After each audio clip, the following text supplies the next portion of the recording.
Right. Let's dive into this one. We're talking about Martin Buzzy Schwartz. Buzzy Schwartz. Yeah, today.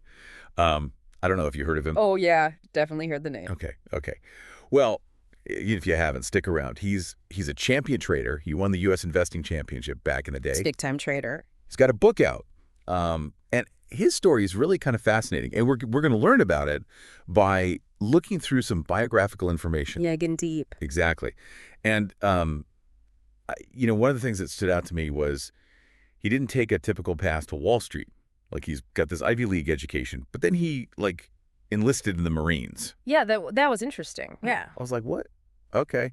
So he was born in 1945, went to Amherst College. Oh, okay. Right. And then after that, got an MBA from Columbia. Yeah.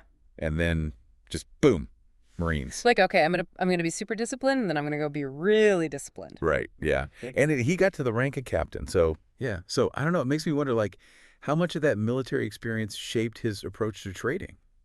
Well, I mean, think about it. It's all about risk and reward, Right. Risk assessment, quick decision-making under pressure. Oh, yeah. Definitely. And you got to stay cool, calm, and collected. Oh, absolutely. I mean, in the Marines, that's a must. Yeah. So after he got out, he starts his finance career as an analyst. Pretty standard, E.F. Hutton. But then here's where things get interesting. He buys a seat on the American Stock Exchange.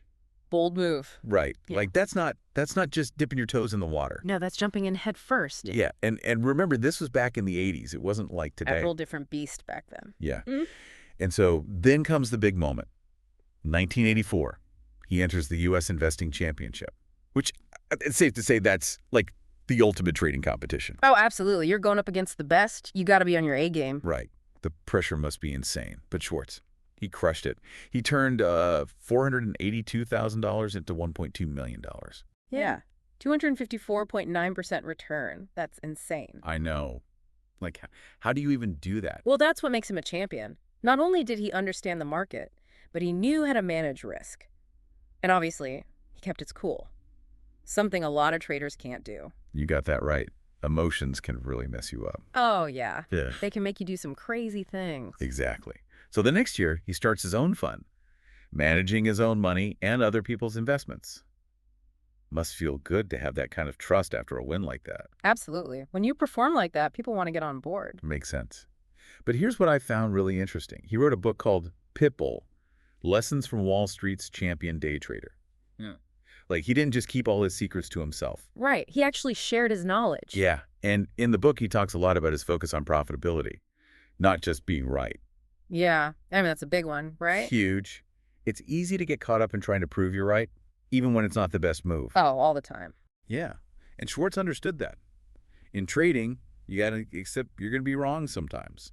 He actually had this rule where if he lost 3 trades in a row, he would take a break. Interesting. Yeah. He recognized emotions could cloud his judgment. Wow.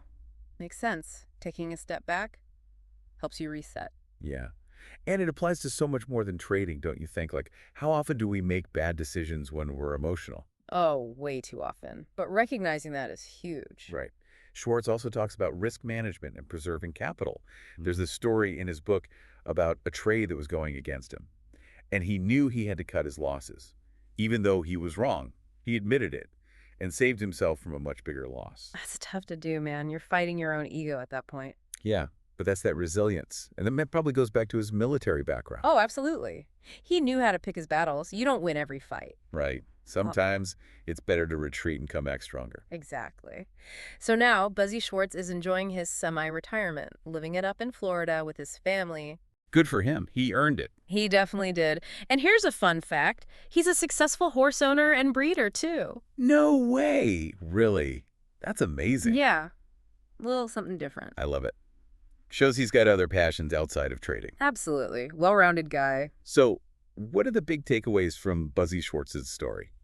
For me, it's that success can come from anywhere. You don't have to follow a traditional path. Yeah. Who would have thought that an Ivy League grad and a Marine would become a champion trader? Right. But he combined all those experiences, stayed adaptable, and focused on the process. Not just the outcome. Exactly. I like that. Focusing on the process. It's a good lesson. So, as we wrap this up, I want to leave you with a question. All right. Shoot. How can we apply Schwartz's focus on profitability and emotional resilience to our own lives? It doesn't have to be trading, it could be anything. That's a great question. What areas of our lives require us to stay calm under pressure and make those tough decisions? Exactly. It's something to think about. Thanks for joining us on this deep dive into the life of Martin Buzzy Schwartz. It was a good one. Yeah, it was. Until next time. See you then.